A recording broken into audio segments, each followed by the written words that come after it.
তো বন্ধুরা, থাম্বনেল দেখে নিশ্চয়ই বুঝতে পেরে গেছেন আজকে কি করছি আমি। তো আনারস আমি খুব ভালোভাবে কেটে নিয়েছি। আমার পিছনে যে চোখগুলো থাকে চোখগুলো বার করে নিয়েছি। তো এই আনারসগুলো এখন আমি একটা গ্রেটার দিয়ে গ্রেট করে নেবো। দেখুন এত বেশি পেকে গেছে, যেন বাটার মতো হয়ে গেছে একদম। তো আমি গ্যাস জেলে কড়া বসিয়ে দিয়েছি। কড়ার মধ্যে দিয়ে দেবো খুব সামান্য তেল, একদম বেশি তেল দেবো না। আর এই তেলের মধ্যে দেখুন আমি ছোট্ট এক টুকরো দারচিনি আর একটা এলাচকে ফাটিয়ে নিয়ে তার দানাগুলো শুধু বার করে নিয়ে দিচ্ছি। তো ফোড়নটা ভাজা ভাজা হয়ে গেলে আমি দেখুন আনারসগুলো তুলে দিলাম। আনারসগুলো তেলের মধ্যে একটু নেড়ে চেড়ে নেব। একটু ওর যে রসটা বেরিয়েছে রসটা শুকিয়ে যাক। দিয়ে দিচ্ছি পরিমাণ মতো নুন, খুব সামান্য পরিমাণে হলুদ দেব। খুব বেশি হলুদ দেওয়ার এখানে প্রয়োজন নেই, হালকা একটু দিলেই হবে। দেখুন এর গায়ের জলগুলো শুকিয়ে শুকিয়ে গেছে।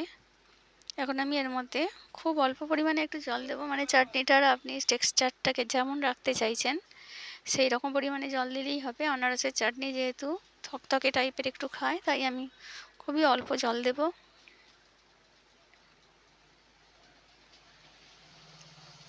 বাস এইটুকুই জল থাকবে, এর বেশি আমি আর জল দেবো না। একটু ফুটবে, একটু আনারসগুলো সিদ্ধ হয়ে যাক, তারপর আমি এর মধ্যে চিনি দিয়ে দেব।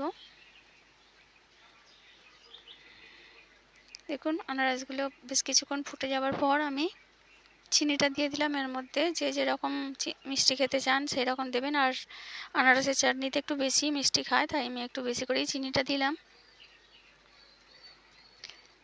দেখুন চাটনিটা আমার প্রায় হয়ে এসেছে। চিনিটা দেওয়ার পর একটু জল জল হয়ে যাবে, তার সেই জলটা মেরে নেব।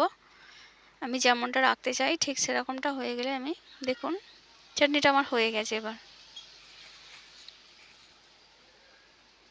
তো কাজু কিশমিশ আমি একটু রেখেছিলাম, কাজুগুলো ভেঙে নিয়েছিলাম, কিশমিশগুলো গোটাই আছে। আপনারা চাইলে কিশমিশগুলোও কুচিয়ে দিতে পারেন। দিয়ে দিলাম, দিয়ে আমি এবার গ্যাসটা অফ করে দেবো। আমার তো চাটনিটা হয়ে গেছে, এবার আমি নামিয়ে নেব। দেখুন কতটা ঘনত্ব আছে দেখে নিশ্চয়ই বুঝতে পারছেন। তো আমি একটা বাটিতে ঢেলে নিচ্ছি। কেমন লাগলো বন্ধুরা আজকে আমার এই খুব সহজে সাধারণভাবে তৈরি চাটনি? এইভাবে করে চাটনি বানালে খুব ভালো লাগবে খেতে, আর আপনি স্টোর করেও রাখতে পারবেন বাড়িতে। দেখুন হয়ে গেছে। আর আমি এখানে একটুকরো লেবু নিয়েছিলাম, এখান থেকে একটুখানি রস এই চাটনির মধ্যে দিয়ে দেবো। দিয়ে দিলে লেবুর গন্ধটা খুব চাটনির মধ্যে ভালো লাগবে। তাহলে বন্ধুরা রেসিপি ভালো লাগলে লাইক কমেন্ট করবেন আর শেয়ার করে দেবেন বন্ধুদের সাথে। আর আমার চ্যানেলটা সাবস্ক্রাইব করে দিয়ে আমার পাশে থাকবেন। ধন্যবাদ।